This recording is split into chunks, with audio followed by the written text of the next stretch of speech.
रज़ा अब पल भर में मुझे इंडिपेंडेंट देखना चाहते थे। वो चाहते थे कि मैं शादी से पहले वाली मलिका बन जाऊं, मगर मुझ पर तो वही मलिका हावी थी जो खुद उन्होंने अपने हाथों से तख्लीक की थी।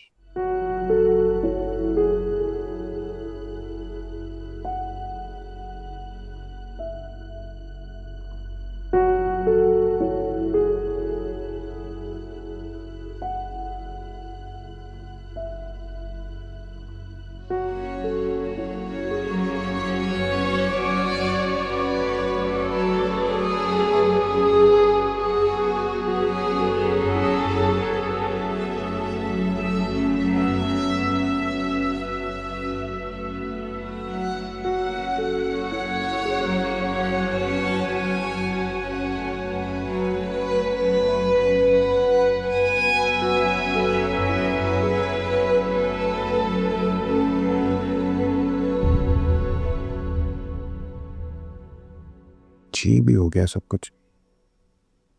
रजा भाई की हालत देखी मैंने आज, मैं तो बर्दाश्त ही नहीं हो रहा रामस। बेटा मैं और तुम तो सोच के काम जाते हैं, जरा देखो कि जिसके ऊपर बीत रही है उसका क्या हाल होगा।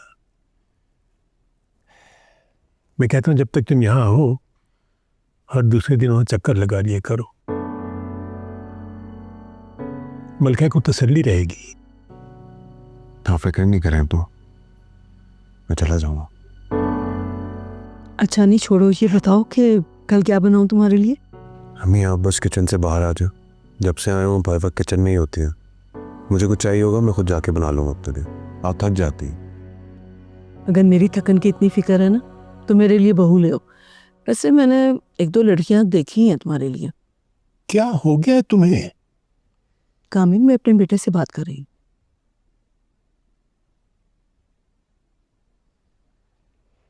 वो तुम्हें याद है मेरी दोस्त शुमाइला शुमाइला खाला, तुम्हारा बड़ा पूछती रहती हैं। उनकी छोटी बेटी जो है ना वो डेंटिस्ट बन रही है, बहुत प्यारी है। अगर कहो तो मैं बात करूं। अम्मी क्या हो गया आपको, किस तरह की बातें कर रही हैं? हालात हैं कोई? रजा भाई की कंडीशन है, मेरी शादी की बात कर रही हैं आप। बार बार मैं ऐसे यही बात कहता हूँ लेकिन हर दफा यही जिक्र लेके बैठ जाती है।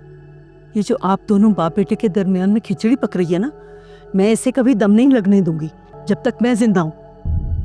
अम्मी क्या, किस तरह की बातें कर रही हैं आप? अब्बू ने आपसे कुछ कहा? मैंने कहा? आप तो नहीं थी इस तरह की। आला जर्फी का मुजाहरा किया है आपने हमेशा। ये बात अच्छी लगी कि फुप्पू को जान के कि वो अपनी बेटी की किस्मत को रो रही है और मैं यहाँ बैठ के सहरा बांधूं। तो क्या तुम मलिका के बेवा होने का इंतजार करोगे? फरजाना बस बहुत हो गया। बस मेरे साथ भी बहुत हो गया। आप लोगों ने मुझे पागल बना दिया है। बैठे हैं आप दोनों बाप बेटा। अम्मी